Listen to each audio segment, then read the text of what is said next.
She said, "I hear that monks are looking for shelter in many homes. Why don't you come and stay in my house?" Gautama said, "If she's inviting you with so much affection, you must go stay there."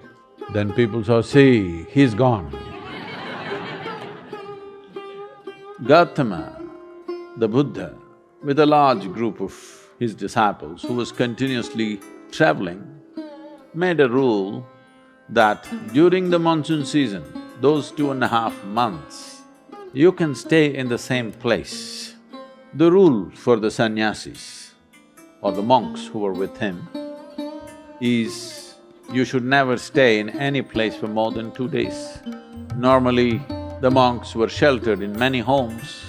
So this rule he passed, more than 2 nights you don't stay in one house because it will be too much of a burden for the host. They are housing 10 people, you don't stay there for a month. 2 days, it should have been 1 day. 2, because you have walked a long distance and come, bit of recovery time. But during the monsoon season, he said, up to 2 to 2.5 months you can stay in one place because walking through the jungles of that region during the monsoon season would be treacherous and many would lose their lives. So this is a time like that, they stayed in a large town and they were spread across in many homes. The monks went out to get their alms from the people. Ananda or Ananda Tirtha, as he was known, who happened to be Gautama's elder brother before his monkhood, went out and there was a courtesan or a prostitute in the town. She gave him alms, looked at him, a handsome young man, tall and straight. She said, "I hear that monks are looking for shelter in many homes. Why don't you come and stay in my house?" Ananda said, "I have no issue, but I must ask the Buddha as to where I should stay." Then she became really taunting. She said, "Oh, you're going to ask your guru? Go and ask him, let's see what he says." So Ananda brought what he had collected for the day. Gautama was sitting, he came and placed it at his feet and everybody is supposed to find food and shelter wherever they go. Ananda asked, "Like this lady is inviting me, can I stay there?" Gautama said, "If she's inviting you with so much affection, you must go stay there." The townspeople who were sitting here, they said, "What? A monk is going to go and stay in a prostitute's home? This is it."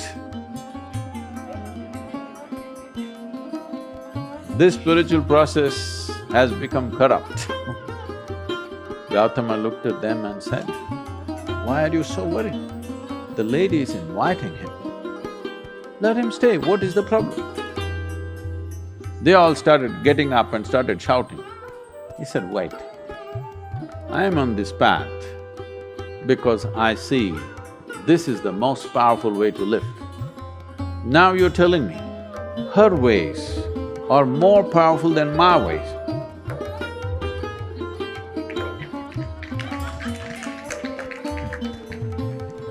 If that is the truth, I will also go and join her. I'm here because I see this is the most precious and powerful way to exist. If you think her ways are better than mine, I should also go and join her. Because if you're a true seeker, that's how it should be. If you found something much higher, you go for that." Then people shouted and many of them of course leave. Then Ananda went and stayed with her. Monsoon time, because of rains it gets cold, monk is wearing a thin habit. So she gave him a nice silk wrap. He covered himself. Then people saw, "See, he's gone." She made nice cooking and gave it to him, he ate. Then in the evening she danced for him. He sat, watching very carefully, with utmost attention. Then when they heard the music, "This is it, finished," things went on. When the time was up, when the rain stopped, when it's time to move, Ananda came to Gautama along with a female monk.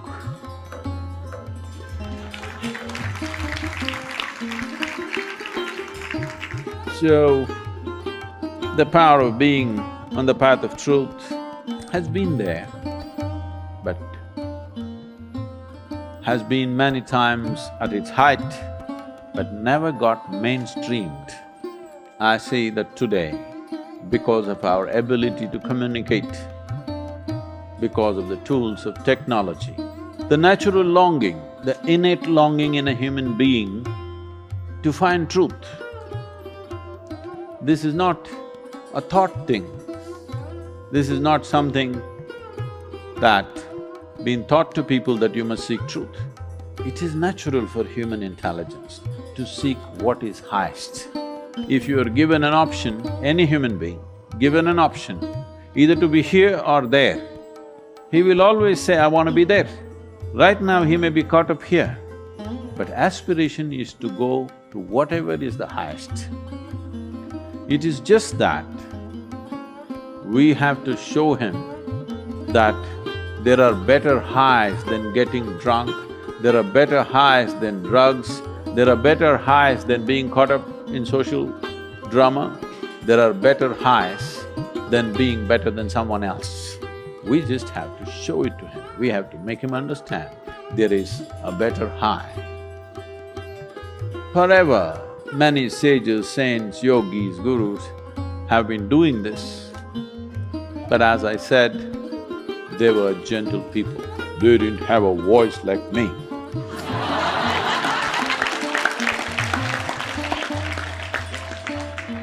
They didn't have a microphone. They didn't have tools with which they could speak to somebody there. They could only speak to people here. In spite of that, they did tremendous things. For their times, many of them did tremendous things out of sheer grace and energy. Millions of people around them, they transformed. Millions of people around them, they put them on the path of truth, on the power of truth. But a time has come where our ability to communicate is such, we can make truth slip through every door. We can make truth knock on everybody's minds and hearts. Never before this was possible. Technology has rendered us to this place. I feel this is the best age ever to make truth mainstream, to be truthful, to aspire for truth, to seek truth, the main force on the planet, because we have tools that nobody ever had.